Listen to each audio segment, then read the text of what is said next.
አለ ይገኛል አይገኝም ሰለብ ይቆራረጣል። ጥያቄ ምንድን ነው በሱ ላይ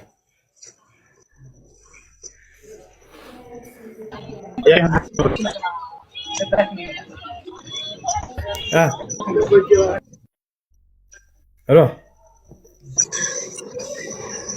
ይሰማሉ? ምን አገናኘው? ጥያቄህስ ምንድን ነው በሱ ላይ ያልገባህ ነገር? አዎ አለ ቆሻሻው ቦታ ይገኛል ወይ ስለ አይገኝም ብለህ ነው ያለው። ማንነቱ የሰው ልጅ የፈጠሩ በማንነቱ አይደለም? በማንነቱ አይገኝም ብለህ ያለው። ያ ቆሻሻ ነው ያለህ ጭቃው ማን ነው? ጭቃ ንጹህ ነው ታዲያ በእናንተ ትርጉም? ይሄ ሰውን የሚያረክሰው ነገር ቆሻሻ አይደለም። እሱ ቆሻሻ አይደለም። እኛ ዘንድ አዳም ከኛ ዘንድ ቆሻሻ ነገር ብሎ ማለት ጭቃው ሲቆይ ጊዜ ማለት ነው። ሲቆይ ጊዜ ለማለት ነው ጭቃው፣ ሌላ ነገር አይደለም። አሁን ማን ነው ቆሻሻ ነገር ማለት ምን ማለት እንደሆነ ልንገርህ። ለምሳሌ ከሰዎች የሚወጡ የሚጽዳዷቸው የሆኑ ነገራቶች ሽንትና ካካ አለ። እንዲህ አይነት ነገራቶች ቆሻሻ ይባላሉ። ገብቶሃል አይደል? ያ ነገር ነው። ነገር ግን አፈር ውሃ ጋር ተቀላቅሎበት ጭቃ ይሰጣል። ያ የቆየውን ነው የሚገማ ብሎ የተገለጸው እንጂ ከሰው የሚወጣ ቆሻሻ ርኩስ ነገራቶች አይደሉም። በእነዚህ ቦታዎች ላይ አንተ ለምሳሌ ካካ ካለበት ቦታ ላይ እግዚአብሔር ይገኛል ብለህ ታምናለህ ወይንስ አይገኝም? ዮናታን እንትን እንላለን።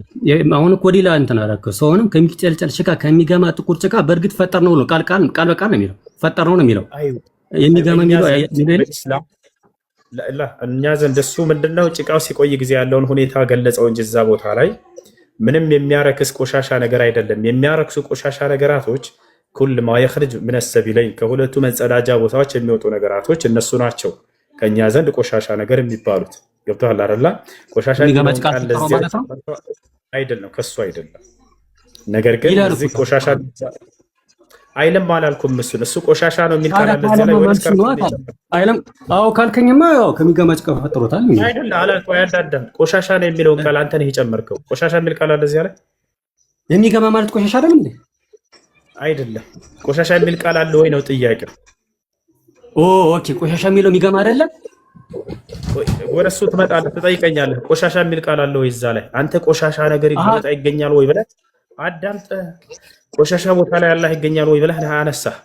ከዛ በኋላ ቆሻሻ የሚል ቃል ተጠብቅኝ አዳም ጥረጋ በለ በፈጣሪ ቆሻሻ የሚል ቃል አለ ወይ እዛ ላይ? የሚገማ ማለት ቆሻሻ አይደለም ትጠይቀኛለህ፣ በኋላ መልስልሃለሁ። ግን ቆሻሻ የሚል ቃል አለ ወይ እዛ ላይ? ለምን ጠየቅኩ እኮ ትጠይቀኛለህ የምትለኝ ጠየቅኩ። እሱ ቀጥታ ይገማ ማለት ቆሻሻ ማለት አይደለም። ማስረጃ እየተጠየቅክ ነው። አይ በእስልምና ማለት ነው የሚገማ ማለት ቆሻሻ ማለት አይደለም። እንደዛው አይደለም ካልከኝ ኦኬ። ምንድነው የሚገማ የተባለው? ጭቃ አይደለ? ጭቃ ይላል። አሁን ለሁለተኛ ጊዜ ላስረዳህ አዳምጥ። እኛ ዘንድ ቆሻሻ ነገር ብሎ ማለት ከሰዎች የሚወጡ ማናቸውም ከሁለቱ መጸዳጃ ቦታዎች የሚወጡ ቆሻሻ ነገራቶች እነሱ ናቸው። አልኸቢተይን ተብለው ይጠራሉ። ሁለት ቆሻሻዎች ተብለው ይጠራሉ። ማስረጃ አውጥቼ ከሐዲስ አሳያለሁ። እሺ እነሱም ካካና ሽንት ማለት ነው። እነዚህ ቆሻሻ ነገራቶች ናቸው። እነዚህ ነገራቶች ራሱ ባሉበት ቦታ መስገድ አይቻልም። ነገር ግን ጭቃ የፈለገ ቢቆይም ቢሸትም በዚያ ላይ መስገድን አልተከለከልንም። ቆሻሻ አይደለም እርሱ። ነቢዩ ሰለላሁ ዐለይሂ ወሰለም ሐዲስ ላይ ሲናገሩ ምን አሉ? ስለ ቆሻሻ ነገራቶች እሱን ብጠይቅ እኮ ያልሆነ ነገር ተመለስ እንዴት ሰማሃለሁ?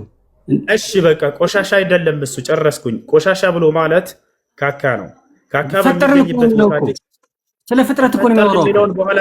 አዳም ጥረጋ በለ እንዴት እየላየ ታስረዳኛለህ? አንድ የፈጠር ነው ወደሚለው ደግሞ እንመጣለን። አዳምጥሽ ተረጋጋ። ለምን እኔ ጠየቅኩህ ስፔሲፊካሊ መጀመሪያ ከጥያቄ በፊት ቆሻሻ ሊገኝ አይገኝም ስል በማንነቱ አይገኝም አልከኝ። ኦኬ አልኩ፣ ተስማማው። ግን በማንነቱ አይገኝም በእንትን ግን አይገኝም ብለህ መለስክልኝ። ኦኬ አልኩኝ። በእውቀቱ ሁላችን ባለ ወይ አዳም ጥረጋ በለ አዳምጥሽ። አሁን እሱ ያ ጭቃው ቆሻሻ አይደለም ከኛ ዘንድ በማስረጃ እየነገርኩህ ነው። አዳም ቆሻሻ አይደለም።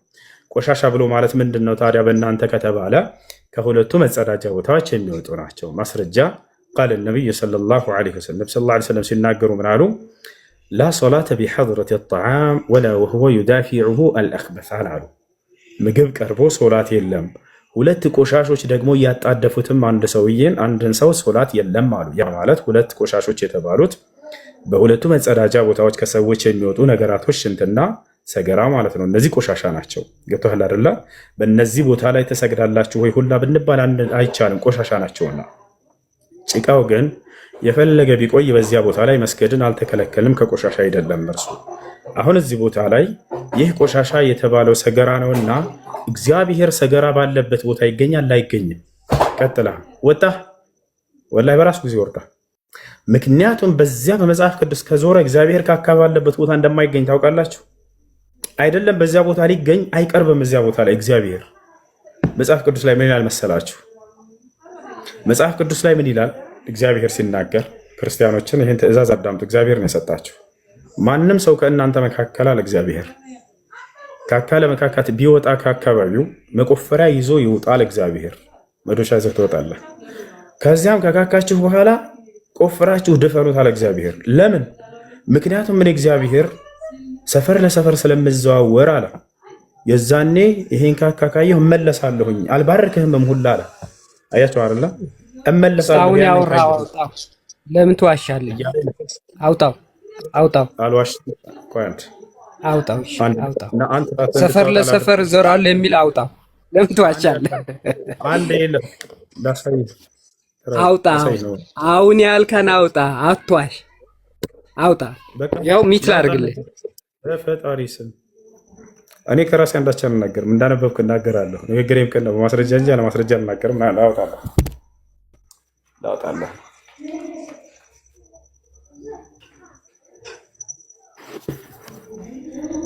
ና እንድታነብ ላደርግህ ነው በራስህ። እግዚአብሔር በሰፈር እንደሚዞር ሁላ ላሳይህ ነው። ና ያ ሰላም ያው ና አንብባትች አንድ ቤተን አንሰቃል አንድ በታን በራስህ አንድ በታን አነብልሃለሁ። በቃ ችግር መጽሐፉን አያነበው፣ እኔ ግን አነብልሃለሁ። በሰፈር እንደሚዞር አንዴ ተረጋጋ። ለመጸዳጃ ምን መጽሐፍ ነው? ኦሪት ዘዳግም። አንዴ ተረጋጊ። አንቺ ክርስቲያን ነሽ አይደለ? እመቤት በሰፈር ታነቢልናለሽ ይሄን ቃል ወይንስ እኔ ላንብበው? እራስህ አንብበው። አይ ላነበው ነው። ሜት አድርጉ። እሺ በሰፈር የሚዞር የለም ብሎናል። አንዴ አዳምጡ። ለእግዚአብሔር ማን ነው? ምን ይላል? ከቁጥር 12 ጀምሬ አነባዋለሁ። ምን ይላል? ለመጸዳጃ የሚሆንህን ቦታ ከሰፈርህ ውጭ አዘጋጅ፣ ከትጥቅህም ጋር መቆፈሪያህን ያዝ። ያው አዳምጥ። አንድ ሜት አድርጉት አንድ ጊዜ። ከዚህ በኋላ ትወርዳለህ። ከሰፈር እንቀጥላለን። በቃ ምንም ማድረግ አይቻልም። ለመጨረሻ ግን ከሰፈር ለሰፈር እግዚአብሔር ዘራለሁ። መቤት አዳም አንብብ። ስርዓት ስለሌለው ነው። በሰፈር ትዞራለህ የሚለውን አሳየኝ ነው ያለው። ቀጥታ ያው ላሳየው ነው። ያው በሰፈር ውስጥ ስለሚዘዋወር ብሏል እግዚአብሔር። ሰፈር ለሰፈር እንደሚዞር ተናግሯል። ለማንኛውም እንጨርሰው። ለመጸዳጃ የሚሆንህን ቦታ ከሰፈር ውጭ አዘጋጅ፣ ከትጥቅህም ጋር መቆፈሪያህን ያዝ። በምትጸዳዳበት ጊዜ አፈር ቆፍረህ በአይነ ምድርህ ላይ መልስበት አለ። ከዚያስ አምላክህ እግዚአብሔር ሊጠብቅህ ጠላቶችህን በእጅህ አሳልፎ ሊሰጥህ በሰፈር ውስጥ ስለሚዘዋወር ያው በመካከልህ አንዳች ነገር ነውር አይቶ ከአንተ እንዳይመለስ ሰፈርህ የተቀደሰ ይሁን። ያው ሰፈር ለሰፈር እግዚአብሔር እንደሚዞር ተናግሯል። አንብብ አንብብ ሹ ያኔ አንብብ። አያችሁ እመቤት አይተሻል? ሰፈር ለሰፈር እግዚአብሔር እንደሚዞር ካካ ነገር ካየ ይመለሳል። አይባርካችሁ። ቆይ አንዴ ጠብቀኝ። አየሽ ኦሪት ዘዳግም ምዕራፍ 23 ከቁጥር 12 ጀምሮ። እሺ አንዴ ጠብቀኝ። እሺ ጠብቅሻለሁ። ምንሻ እኔ ከራሴ አንዳች አልናገርም። ልጆች እንዳነበብኩ እናገራለሁ። ንግግሬም ቅን ነው፣ በማስረጃ እንጂ አለማስረጃ ልናገርምና። የሁሱ መልእክት ምዕራፍ 2 ቁጥር 53። እኔ በማንም ሰው ላይ አይደለ በመጽሐፋቸው ላይ የሌለ ነገር እኔ አልናገርም። ያልኩትን ነገር ቃል በቃል ጠይቁኝ፣ ያሳያቸዋለሁ።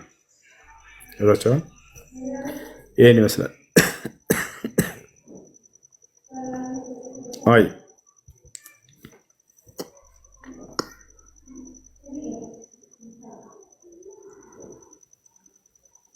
ስለሱስ የለቀቁትን ቪዲዮ ኮፒ ሊንክ ሼር ሪፖስት አድርጉት። አይ አድርጉለት።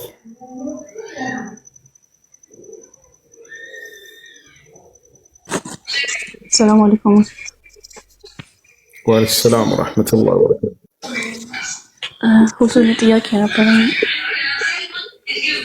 ጥያቄ ምንድን ነው?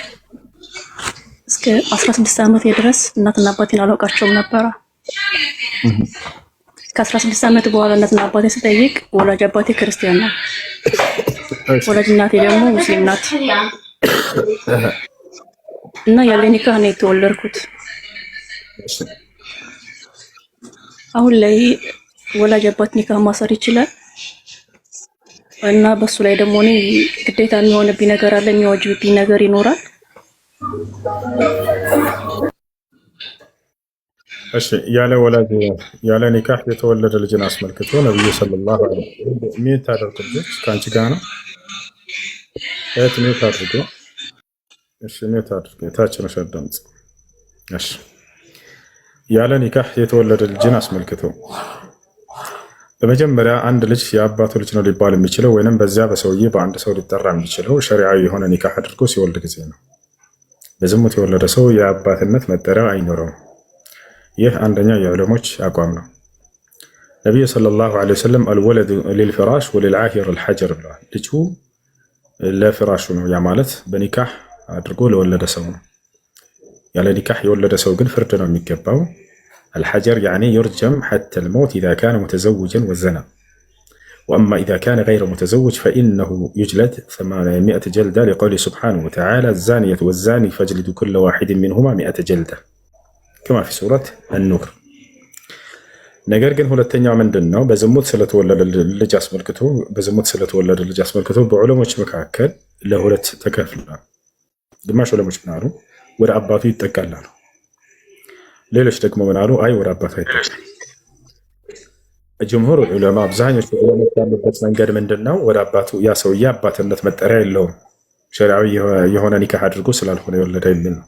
ሌሎች ደግሞ ዑለሞች ከፊል ዑለሞች አይ ወደ አባቱ ቢጠጋ ችግር የለውም ያ ሰው እስካመነ ድረስ። ለምሳሌ ከአንድ ሰው ጋር ዝሙት ሰራች ሴት ተሳሳተች እና ከዚያ በኋላ በዚያ በሰውዬ ቢጠራ ችግር የለውም እስካመነና እስከተቀበለ ድረስ የእርሱ አባትነቱ ከተረጋገጠ ብሎ ተናግረዋል። ነገር ግን ከብዙ ከሆነ ሴትዮ ዝሙት ሰርታ የወለደችው ይህ በየትኛው ሊጠራ ይችላል? ልጆች ለምሳሌ አንድ ሴት ከ3 ከ4 ሰው ጋር ተገናኘችና ብትወልድ በየትኛው ሊጠራ ይችላል? አይችልም። ስለዚህ ከአንድ ሰው ጋር ከሆነ ያደረገችው ያ ሰውም ደግሞ መጥቶ ካመነና ከተቀበለ ያንን ነገር ከእርሱ በትክክል የተገኘች እንደሆነች ከታመነ የዛኔ በዛ ቢጠራ ችግር የለውም ብለው ሸይኹል ኢስላም ኢብኑ ተይሚያ ረሒመሁላህ ተዓላ አቋማቸው ይሄ ነው። ስለዚህ እናትሽ ከአንድ አባትሽ በትክክል የተረጋገጠ ከሆነ ከዚያ ከሰው ብቻ ጋር ከሆነ በዚያ መጠራት ትችላለሽ። ያም ሰው የአባትሽ ነው፣ በእርሱ ስም መጠራት ትችላለሽ። እርሱም ይደርሻል። ኒካህ ስለ ኒካህ ነው ጥያቄሽ፣ ያ ሰው ይደርሻል። እሺ ከብዙ ሰዎች ጋር ከሆነ ዘሙታች ሴት እየወለደችው እስከተባለ ደግሞ የሸሪዓ ፍርድ ቤት ቃዲ እርሱ ወኪል ይሆናታል። አታገባም አይደለም፣ ታገባለች። የሸሪዓ ፍርድ ቤት ቃዲ ወልይ ይሆናታል። ነብዩ ሰለላሁ ዐለይሂ ወሰለም አስሱልጣኑ ወልዩን ሊመን ላ ወልየ ለሁ ስላሉ ከቤተሰቧ ኒካህ የሚያስርላት ወኪል የሌላት ሴት የሸሪዓ ፍርድ ቤት ቃዲ እርሱ ወልይ ይሆናታል፣ ወኪል ይሆናታል ብለው ተናግረዋል። ያ ከሌለ በአካባቢ ኒካህ በማሰር የሚታወቅ ወኪል ቃዲ እርሱ ወኪል ይሆናታል ቃዲ። ያ ከሌለ የመስጂድ ኢማም፣ ያ ከሌለ ማንኛውም ሙስሊም ሊሆን ይችላል። እሺ ካፊር ነው አለች እኮ ይላል። ሙስሊም ካልሆነ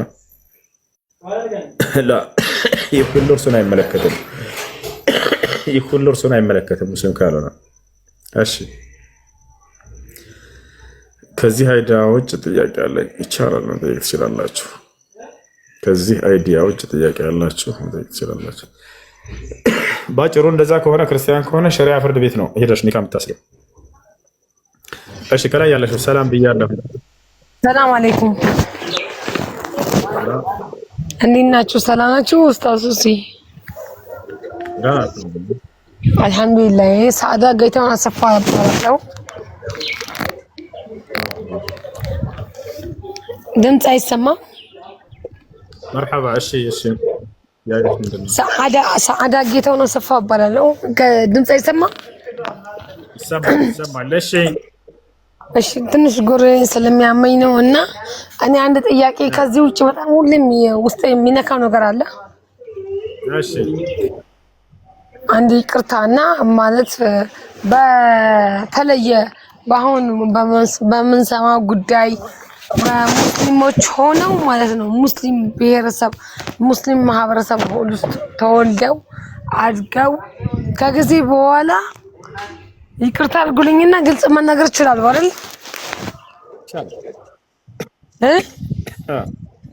ይቻላል። ይቅርታችሁን ግን ሴት ስለሆንኩኝ ይሄን ነገር መናገር ይከብደኛል። ግን ያው ጥያቄ ስለሆነብኝ ነው፣ ሸሪዓ ማወቅ ስላለብኝ ነው። እኔ በሁለቱም እንትን ስለሆንኩኝ ኦርቶዶክስ ሙስሊም በቃ ለዛ ነው እስልምና በጣም ማጥበቅ ማወቅ የምፈልገው እና በሙስሊም ማህበረሰብ ልጅ ተወልዶ ተአድጎ በቃ ምንድነው አሁን ዘመን አመጣሽ ጌይ የሚባሉት ወንዶች ማለት ግብረ ሰዶሚያን የሚጠቀሙት ወንዶች አሉ አይደል? ምንድን እንደሚባለው አላውቅም፣ ብቻ አይ ዶንት ኖ። ግን እንዴት እንደሚጠራሱ ስማቸውን አላውቅም። ይከብደኛል ለመጥራት እንጨነቀኝ የጠራሁት ዛሬ ገና ከወር ከምናምን በላይ ነው ይሄ ነገር ጥያቄ የፈጠረብኝ ለመጠየቅ በጣም ፍራቻ የፈጠረብኝ። ዛሬ ግን ደፍሬ ገባው። ሰዋት ምን ሰለክ ኡስታዝ በጣም አከብራለሁ፣ ወዳቸዋቸው ሁላችሁም ወዳቸዋለሁ። እነዚህ ሰዎች ላይ ይሰገዳል፣ ሲሞቱ ጀናዛቸው ይታጠባል።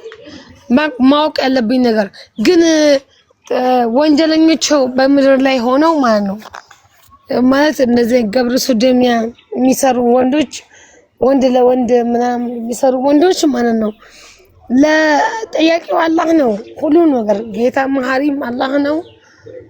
ሁሉ ነገር የሚሽረውም ሁሉ ነገራችን በቃ ወደ አላህ ነው ያለው። ነፍሳችን የሚመጣው ከሱ ነው፣ የሚመለሰውም ከሱ ነው። ግን እነዚህ ሰዎች በምድር ላይ ያሉ ሰዎች ጀናዛቸውን አያጥቡም፣ ይሰገድባቸዋል። ይሄን ጥያቄ እንዲመለስልኝ ፈልጋለሁ። ማወቅ ያለብኝ ነገር ትልቅ እሱ ነው። አላህ መሐሪ ጌታ ስለሆነ ማለት ነው። እዛ ጋር ያለው ጥያቄ ሌላ ነው፣ አላህ ነው የሚያውቀው። ሰዋት እዚህ ጋር ግን በምድር ላይ እስካሉ ድረስ ሲቀበሩ ማለት ነው ሲቀበሩ ከሞቱ በኋላ ጀናዛቸው ይታጠባል። ኖርማል እንደዛ ነው የማስበው፣ እኔም እንደዛ ነው የሚገባኝ።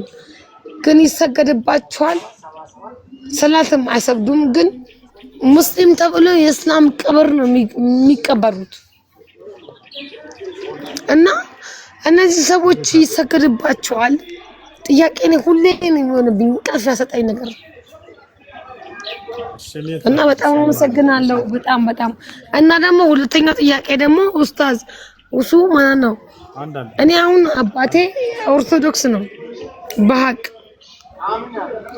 አባቴ ኦርቶዶክስ ነው። እኔ ዘር ማንዘሮቼ ሁሉ ከናቴ ውጪ አባቴ የፋዘር ቤተሰብ ኦርቶዶክስ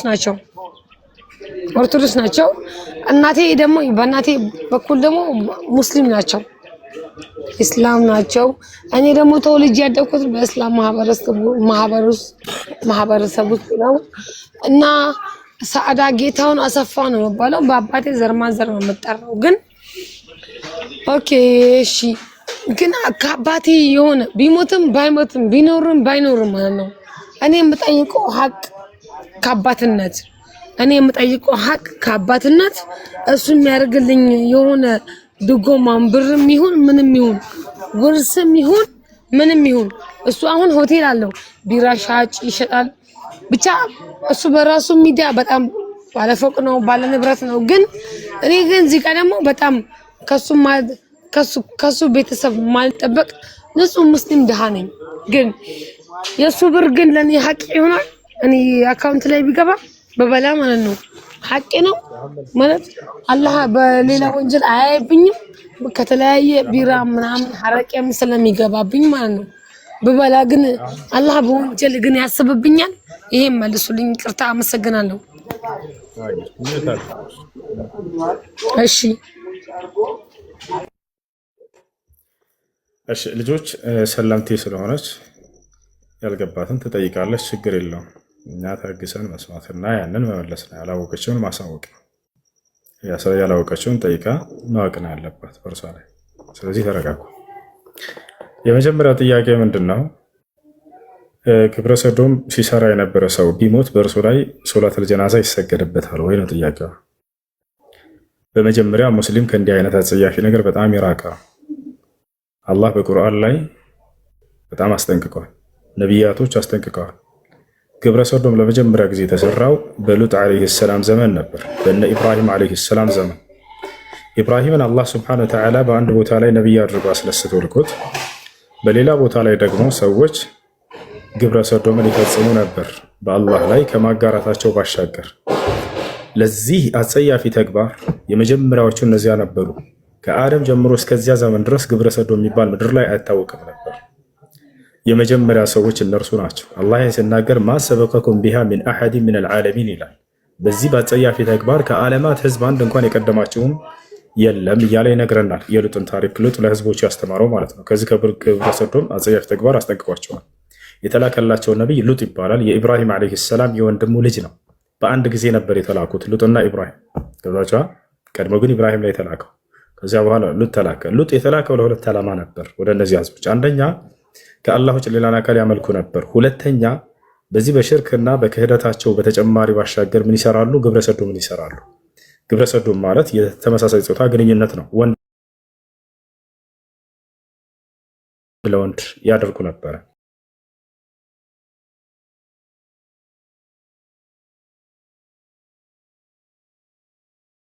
ነበር ታሪካቸውን በኋላ ነገራቸዋለሁኝ።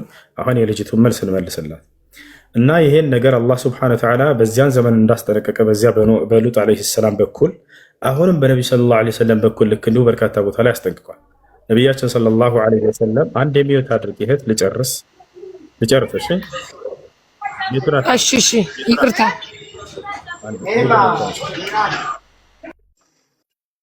እሺ ነቢዩ ሰለላሁ ዓለይሂ ወሰለም ሲያስጠነቅቁ እንደቀደሙት ነቢያት ይሄን ነገር አስጠንቅቀዋል። ምን አሉ? መን ወጀድቱሙሁ ያዕመል ዐመል ቀውም ሉጥ ፈቅቱሉ ልፋዒል ወልመፍዑል ቢሂ አሉ። የሉጥ ህዝቦችን ተግባር ሲሰራ ያያችሁትን ሰው ሰሪውንም የሚሰራበትንም ሰው ግደሏቸው አሉ። ፍርዳቸው ምንድን ነው? በጣም አጸያፊ ኃጢአት ከመሆኑ የተነሳ ፍርዳቸው ሞት ነው። ታዲያ ሰሪዎች ያስገድዶ እየሰራ ሊሆን ይችላል ልትሉ ትችላላችሁ። ያኛውስ የሚገደሉት ሁለቱም በፈቃዳቸው ካደረጉ ነው። ሁለቱም ወደውና ፈቅደው ከሆነ ነው። ነገር ግን የሚሰራበት ሰው ተገደው ከሆነ ይገደላል ወይ? ላሱ አይገደልም። ያለ ፈቃዱ ነውና የተደረገበት ይሄ ነገር። ነቢዩ ሰለላሁ ዓለይሂ ወሰለም ተገዶ ኃጢአት ላይ የወደቀ ሰው እንደ ኃጢአተኛ አይቆጠርም ከአምላክ ዘንድ ሁሉ ብለው ተናግረዋል። ገብታችኋል? ነቢ ሰለላሁ ዓለይሂ ወሰለም ሐዲስ ላይ ሲናገሩ ምን አሉ? ኢነላሃ ተጃወዘ ዐን ኡመቲ ሰላሰን አልኸጠእ ወኒስያን ወመስተክሪሁ ዐለይሂ አሉ። አላህ ከትውልዶቼ በሶስት መንገድ የሰሯቸውን ኃጢአት አልፎላቸዋል። አንደኛ ባለማወቅ ኃጢአት የሰራ፣ ሁለተኛ ረስቶ ኃጢአትን የሰራ፣ ሶስተኛ ተገዶ ኃጢአትን የሰራ። ተገዶ ይህን ነገር ቢፈጸምበት ያ ሰው ጫፉ አይነካም። ገብታችኋል? ወዶና ፈቅዶ ከሆነ ነው። ታዲያ ይህን ነገር ያደረገ ሰው ይሰገድበታል ወይ ነው ልጅቱ ጥያቄዋ። ይሰገድበታል ወይ? እንዳው ሙስሊም ሆኖ እዚህ ነገር ላይ ቢወድቅ ይህ ሰው ቢሞት ይሰገድበታል ወይ? አላህ ስብሐነሁ ወተዓላ ሶላተል ጀናዛን የከለከለው ኩፍር ላይ በወደቁ ሰዎች ላይ ብቻ ነው። ክህደት ላይ አምላክን ከካዱ ነው። አላህ ስብሐነሁ ወተዓላ ክዷል ወይ ይህ ሰው? ላ አልካደም። ላኪነሁ ወቀዐ ፊ ከቢረቲን ሚን ከባኢሪ ዙኑብ ከታላላቅ ወንጀሎች በአንድ ወንጀል ላይ ወድቋል። ገብታችኋል አይደለ? ይህ ሰው ይሰገድበታል ምክንያቱም ከእስልምና ስላልወጣ። ነገር ግን ታላቅ ኃጢአትን አድርጓል። ከባኢረ ዙኑብ ላ ትኽሪጅ ሳሒበሁ ዐን ዳኢረቲል ኢስላም ዐንደ አህሊ ሱነቲ ወልጀማዓ ኺላፈን ሊልኸዋሪጅ ወልሙዕተዚላ አለዚነ ዩከፍሩነ ቢልከባኢር። ነገር ግን የማይሰገድበት ጊዜ አለ። ይህ ግብረ ሰዶም የሰራ ሰው መቼ ከተባለ እኔ ግብረ ሰዶምን የምሰራው ሐላል ስላደረገው ነው፣ አላህ ፈቅዶት ነው፣ ነብዩ ሰለላሁ ዐለይሂ ወሰለም ፈቅዶት ነው ብሎ ከተናገረ የዛኔ ክህደት ይሆናል። አላህ ሐራም ያደረገውን እርም ያደረገውን ነገር ሐላል ስላደረገ ኢዛ አሐለ ማ ሐረመሁ ላሁ ስብሓነሁ ወተዓላ ፈኢነሁ የክፍሩ ወየርተድ ዐን ዲን ልእስላም። አላህ እርም ያደረገውን ነገር ሐላል ነው ብሎ የተናገረ ሰው ይከፍራል። የዛኔ ከሆነ አይሰገድበትም በፍጹም። ነገር ግን ይህ ሰው በዚህ ነገር ተፈተነ፣ ዳዕዋ ይደረግለታል፣ ተመለስ ይባላል። እምቢ ካለ በዚያው ሁኔታ ላይ ቢወድቅ ይሄ ሰውዬ የዛኔ በዚያው ሁኔታ ላይ ቢሞት ከወንጀል ትልቅ ወንጀል ላይ ወድቋል። የዛኔ ይህ ከእስልምና የሚያስወጣ ነገር አይደለምና ትልቅ ወንጀል ነው። ወንጀል ለመሆኑ ግን ኩፍር አይደለም። አምላክን አልካደም። አላህ ሱብሓነሁ ወተዓላን ያምናል። ይህ ሰውዬ በዚያ ነገር ላይ መውደቁ ከበኢር ዝኑብ ያለበት ሰው ሶላት አይሰገድበትም አይባልም። ኩፍር ያለበት ሰው ነው ሶላት የማይሰገድበት አላህን ክዶ ከሆነ ማስረጃ ቃለ ሱብሓነሁ ወተዓላ ፊ ሱረት ተውባ ወላ ቱሰሊ ዐላ አሐድን ሚንሁም ማተ አበደን ወላ ተቁም ዐላ ቀብሪህ ኢነሁም ከፈሩ ቢላሂ ወረሱሊህ ይላል። ሙሐመድ ሆይ በከሃዲያኖች ላይ በአንዳቸውም ላይ እንኳን በመቃብራቸው ላይ እንዳትቆም፣ እንዲሁም ደግሞ በእነርሱም ላይ ሶላትን እንዳትሰግድባቸው፣ እነርሱ አላህና መልእክተኛውን ክደዋልና አለ። ክደዋል የሚለውን አስምሩበት። ገብታችኋል? ስለ ካዱ ሶላተል ጀናዛ ተከለከለባቸው። ያ ሰው ግን አማኝ ነውና በዚያ በኃጢአቱ አላህ ዘንድ ይጠይቃል። ነገር ግን ሶላተል ጀናዛ አይከለከልበትም ነው፣ ይሰገድበታል። አንደኛ እሱ ነው። ሁለተኛው ጥያቄ ምንድን ነው? አባቴ ክርስቲያን ነው። አባቴ ክርስቲያን ነው እና ከእርሱ የሚመጣልኝ ገንዘብ አለ። አስካሪ መጠጥ ነው የሚሸጠው። ያን ገንዘብ በስጦታ መልክ ቢሰጠኝ ወይንም ሙርስ ብሰጥ መቀበል እችላለሁ ወይ ነው። ከታችኋል። እሺ፣ ከሌላ እምነት ተከታዮች የሚሰጣቸው ገንዘብ ለሶስት ይከፈላሉ። አንደኛ ጥርት ያለ ሐላል የሆነ ገንዘብ የስራ ምንጫቸው። ለምሳሌ አትክልት ሽጦ ከሆነ አትክልት ሐላል ነው፣ ሐላል ነው፣ የተፈቀደ ነገር ነው። ገብታችኋል አይደል? የገንዘብ ምንጩ ከሐላል ብቻ ከሆነ ከዚህ ከሆነ የገንዘብ ማገኛ ምንጩ የዛኔ ችግር የለውም መቀበሉ ችግር የለውም፣ ሐላል ከሆኑ ከተፈቀዱ ነገራቶች። ሁለተኛ የሐራም ምንጭ ከሆነ ጥርት ያለ የሐራም ምንጭ ብቻ ምንም የሐላል ቅልቅል የሌለበት፣ ለምሳሌ አስካሪ መጠጥ ብቻ ከሆነ የገንዘብ ምንጩ የዛኔ መቀበል አይቻልም፣ ሙሉ በሙሉ አይፈቀድም። ሶስተኛ የሐላልም የሐራምም ቅልቅል ነው ሰውየው ገንዘቡ ከየትኛው እንደሰጣችሁም አላወቃችሁም። በዚህ ጊዜ ብትቀበሉ ወንጀሉ በራሱ ላይ ነው፣ በእናንተ ላይ ምንም የለባችሁ። هذا ما افتى به الامام الفقيه ابن عثيمين رحمه الله تعالى። ይህ ከአማኝ የሚሆን ከከሃዲ ፍርዱ አንድ አይነት ነው። አማኝ የሆነ ሰውየው ለምሳሌ የሐራም ምንጭ ከሆነ አስካሪ መጠጥ ሽጦ ከሆነ ከሰዎች አጭበርብሮ ከሆነ የሰጣችሁ መቀበል አይቻልም። ከሐላል ከሆነ ደግሞ ይፈቀዳል። የሁለቱም ቅልቅል ከሆነ ልክ እንዲሁ ከየትኛው እንደሰጣችሁ እስካላወቃችሁ ድረስ ያ ነገር በእናንተ ላይ ሐራም አይሆንባችሁም። ገብቶሻል አይደለ? ያ ነው። ይህ በህይወት እያለ ቢሰጥሽ ነው መቀበል ትችላለሽ። ከሞተስ በኋላ ውርስ ላይ ከውርስ ክፍፍል ላይ ብትደርሽሽ አንቺ ሙስሊም ነሽ፣ እርሱ ክርስቲያን ነው። የዛኔ ነቢያችን ሰለላሁ ዐለይሂ ወሰለም ላ የሪሱ ልሙእሚን ልካፊር ወለልካፊር ልሙእሚን ብለዋል። አማኝ ከሃዲን አይወርሰውም፣ ከሃዲ አማኝን አይወርሰውም ብለዋል። ውርስ ላይ ከሆነ አይቻልም። በምንም መንገድ የሚሆን ውርስ ላይ ከሆነ አይቻልም። እርሱ የአንቺን ገንዘብ መውረስ አይችልም፣ አንቺም እርሱን መውረስ አይቻልም። ነገር ግን ውርስ ላይ የሚከፋፈሉት ማን ናቸው? ልጆች አሉ፣ ወንድሞችሽ እህቶችሽ ማለት ነው። ክርስቲያን ናቸው እነርሱም በልና እነርሱ ተከፋፈሉ፣ ውርሻቸውን ደረሳቸው። ከዚያ በኋላ ለእህታችን የሆነ ነገር ብናደርግላት ብለው ተስማሙ። ልብ በሉ፣ ስጦታ ሀዲያ ይባላል። ያ እህታችን ማረፊያ የላትምና ከውጭ ስትመጣ ቦታ እንስጣት፣ እዚያ ቦታ ላይ ቤቷን ሰርታ እንድትኖር ተባባሉ፣ ተስማሙ። የዛኔ በስጦታ መልክ ቢሰጡሽ ችግር የለም። ወይንም ገንዘብ ሊሆን ይችላል። እህታችን የምትጠቀምበት ገንዘብ የላትምና ስጦታ እንስጣት፣ ከደረሳቸው የውርስ ክፍፍል የዛኔ ሀዲያ ይባላል። እርሱ ስጦታ ነው፣ እሱ ችግር የለው። ነገር ግን ከእነርሱ